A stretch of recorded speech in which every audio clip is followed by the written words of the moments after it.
This little light right here, this is the Magicshine HORI 1300S. And it is, in this old guy's opinion, the best light I have ever used for a performance rider to ride on the road at night.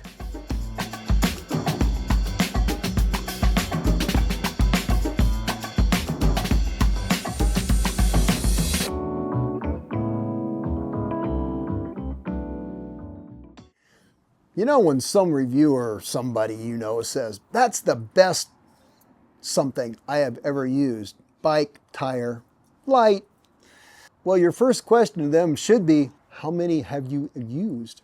Good question. Well, I've used quite a few lights through the years, from mountain biking to road riding and now gravel riding, of course, from most of the major brands like Night Rider, or Trek, Light in Motion, Glowworm, Outland. Oh goodness, and there's some that I don't even have anymore, giving them away or tossed them out or something because they just really weren't very good, or they annoyed me in some way. Typically the user interface I'd find would just be horribly thought out, or the brightness just wasn't there, the beam pattern wasn't right, all those things. Getting a light right for its intended use is tricky, and you know, you need to have lights that are specific for what you're doing. A light that's really good for mountain biking is not a very good light for road riding, and vice versa. And gravel, who knows? Gravel's confusing. It lives somewhere in both worlds, so I don't know what to think about that. But we're talking about a great light for nighttime, dark road, higher speed road riding on, well, the road. And for that, this light, the Magicshine HORI 1300S, is fabulous. This little light right here, this little bundle of technology that fits in the palm of my hand, and really impressed me. Now, I'm not going to go into the techie details of this. If you want to read about the lumens and the run times, all that, you can go read that. I want to talk about using it because you can read about the stats and the numbers. You can't experience it. Magicshine, by the way, sent all this out to me at no charge. I'm in no obligation to make nice. They sent me the HORI 900, which I did a video on, and I'll link that at the end of this video, which is really an urban warrior light, great city light. What it's got going for it that's nice is it has this low beam cutoff pattern. I'll show you a picture of it. This is the 900. I didn't take any pictures of the beam pattern of this. I tried, it didn't come out, so. In any case, the 900's got this lovely low beam, like the low beam of your car, so it doesn't blind cars, oncoming trail users, other bikes on the bike path. And yet it's bright enough to ride confidently at night up to, say, 20-ish miles an hour, especially if you're in the city with ambient light around you. Brilliant little light, and it mounts on top of your computer mount, and your computer mounts on top of it. It's very flexible, not that heavy, quite a lovely little light. Now the 1300, it's the big brother. You notice it's bigger, it's a little heavier, and it doesn't mount quite the same way. It doesn't have the double mount thing going on. This needs to hang underneath your computer mount. Now part of the 1300S package includes this light, of course, all the little hardware you need to make all the bits go together, a computer mount, and, you know, charging cable, of course, and all of that, and also a remote. The remote is key. We'll talk about the remote in a minute because that adds a ton of value to this light. I wouldn't buy it without the remote. Okay, here we are. 1300S, why is it different than the 900? Why do I think this is better than any other road bike light for dark roads at night at speed than anything I've used? It has all of the low beam functionality of the 900. It doesn't have the little side kind of marker lights like they call the daytime running light. It doesn't have that, but it's got the cutoff beam low. So it has a low, medium, high setting within that very shaped, very defined beam that won't annoy somebody coming at you. Okay, so it's got that. But what it throws on top of that is a true spot beam. I think it's this one right here. Okay, it is a spot beam. You can see the 900. It's just got that little projector looking thing going on there. Fisheye, not this. It's got a high beam, just like your car. When you hit your brights, boom, you get down the road visibility. However, you don't have to run it that way all the time, because if you use a regular light that's bright at night, that's just like a flashlight light, yeah, you can turn it down, but you're still annoying people looking at you, and you may not want to do that. Well, the 1300S gives you both. So here's how basically it works. You'd be riding along, maybe you're in town, maybe you're heading out of town, and you would be in the low beam setting, right? So you got the cutoff beam working for you. You can see pretty well, and you're just tootling along up to, well, pretty moderate speeds. That low beam is pretty good. If I'm in the middle of the lane with this HORI 1300, the beam is broad enough to light up the shoulder and part of the opposing lane, so over the center line. But that's it, okay? It's got this real shaped beam. You know, I'll show you a picture of it, of the beam of the HORI 900. You see what I mean? It's got this wedge shape. If you go to medium and high, that wedge shape gets brighter, but it doesn't go further. It doesn't expand the range of it hardly at all. It just gets brighter. So if you need more definition, like it's a bad road surface, there's debris in the road, you're on a city street or a bike path, there's a bunch of trash on it or something, you want to see that clearly before you run over it, you run this at the higher levels and you can see better closer, but you don't see further. The problem with that as a performance road bike at light, when speeds come up, say over 20 miles an hour, the 900 I couldn't see well enough to know, because where you're going to be in a few seconds, you want to start to see it before you're there. And that shaped cutoff beam is a problem. As well, on the road, when you corner with that cutoff low beam, it's such a shape that you get dark sections because it's not just a big circle of light. You get to where you got a dark spot. Where that dark spot is where your eyes are looking, because when you're on a corner, where are you looking? You're not looking in front of your, you better not be looking just in front of your wheel. You're looking where you're going to be in that corner in about 2 seconds at 25 miles an hour or faster. And the cutoff beam is really bad at that. All right, so here I am riding along in the HORI 1300S on a dark night. I've got the remote. I'm smart enough to have bought the remote with this because, well, you really want to buy the remote because, well, for one thing, I can turn the light on and off with it.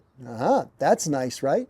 Now, I can also change the brightness of the low beam. Right now, that's cutoff beam low, medium, and high, rotating back to low. I can also, if I want to, get into flashy mode by double-clicking the other button on the remote. And then I can get away from flashy mode and go back to rotating through my low beams. So now here I am, Granny Gary's riding up this road. He's in the low setting of the cutoff beam, and everything's happy. I can see plenty good enough. Speeds come up, maybe I bump up to medium, boop, okay, and maybe speeds come up a little bit more, and I can bump up, but there's the thing, that cutoff low beam, it's really not going further out. You just don't want it to be bright right in front of your wheel, because by then, you're there, right? You want to see things before it happens. Oh, but now I've got this. Oh, notice that? Notice what happened over here on this part of the light? That, I hit the high beam on the other button on the remote. A single click, and the light goes to 1300 lumens. Full gas, boom. Now, that is freaking awesome. I rode up this road on purpose because it's a long, slow climb and a fast descent, 40 miles an hour in some places, but 25 to 35 kind of averaging. And it's also windy and it's dark up there. So you got no help. So what I tried to do with this, I tried to go through the first few corners at speed with just the low beam part on. I didn't have the high beam on, but I had on the brightest setting of the low beam. Frankly, it was terrifying. So what would I do? By about the time I hit the second corner, boom, I hit that button on the remote and I put the high beam on and the light goes full bright. And then, absolute game changer. I had all the visibility I needed for cornering and at speed. And on that ride, I hit 35 miles an hour. I think I touched 40. I had a headwind. It normally would have been more like 45 on this one fast part. But I had I was totally comfortable riding downhill in that dark road with this thing on high at 35 miles an hour. And I can't think of another light that I felt quite so good at that speed, because not only am I getting the down range beam, but I'm getting that low cutoff there. So it's filling in all that close area. And the combination of that was extremely rideable, even at those speeds. Very impressed. And I have to mention the user interface. You know, some lights, I don't know if they do it as much anymore, but when lights were getting figured out, You turn them on, not with a remote, you just turn them on. And you want to go from low, you hit a button, it goes to medium, you go to high. But if you want to go back to medium, you had to go all the way around through low again, so another couple clicks. And sometimes, it's annoying, sometimes they would put the flashy mode in the rotation. So you go like flashy, low, medium, high, flashy, low, medium, high. So if you were out there and you'd gone to high because you need to see it now, you don't want to be on high anymore because you don't need it, you not only would have to go all the way around the clock, you might have to go through flashy mode at night. So you're riding with a strobe light while you're trying to push buttons on your light. Absolute madness. So the user interface of this is very, very well done. The biggest challenge I think I had with the remote, tactilely, you can't feel the difference between these two buttons with long finger gloves on very well. Honestly, even with short finger gloves on, they just don't feel much different. Yes, this is embossed with a round dial, a dot. This is embossed with a square dot. So in the daytime, I know. And the other thing you can do is you position this the same way every time. So the one that turns the high beam on, you put that always, facing up or facing towards you, what do you want? And then you don't mix it around so you always know what button it is. But just reaching up to it, I kind of wish that maybe one of them had a little raised bump on it and the other didn't. And that would help somebody feel a little bit, because sometimes it's hard to know what button you're on with a glove, If you could feel it a little bit, that'd be nice. But besides that, this remote is lovely because you can cycle through, like I said, all the different levels in low beam, and then when you hit that high beam, it takes you too high, gives you all the light, and takes you right back to where you were, so you don't have to cycle through a bunch of stuff. And I think that is very, very well done. Good job, Magicshine. The HORI 1300S. Check it out. Check it out. Right now, like I said, they got the Black Friday sale going on. I have the Amazon link for this package, as I showed you in the box with the mount and all that. The HORI 1300S, at this point in time of this video, according to Magicshine, is only available through Amazon. So check that out. It's a good way to buy this product, and I really, really like it. I honestly can't think of anything I would do to improve this product, except for that mount. The mount is solid, it seems well built, but I really wish it had some rubber grippiness to the shim where it clamps on the handlebar, because although I didn't have this light move on me, there are times I'd be moving my bike around and I would just like lean on the mount, and all of a sudden now it's not in the right place anymore. And you know what else happened while I was riding with this at night? I'd forgotten how much I love night riding, and I'll end with this. I'm a retired man of leisure, so I used to ride at night a lot, mountain bike and road and whatnot. Because that's what you do, right? It gets dark early in winter, fall, and well, you're a working guy and you're gonna ride in the dark. That's why I had so many lights throughout the years to try. Well, I haven't done that much because I don't have to. I can go ride in the daytime where everybody else is working. Kind of nice. When I was out testing this, and I spent more time with the 1300 than the 900 because it let me get to places I wanted to ride and see better, so I was more motivated.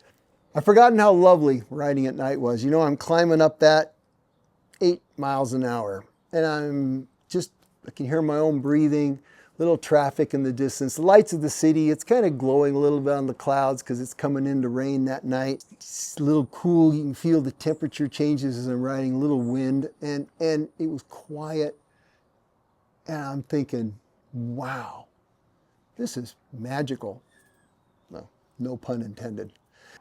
All right, enough old guy stories. You guys have a great week and or weekend. And as always, well, go ride your bikes.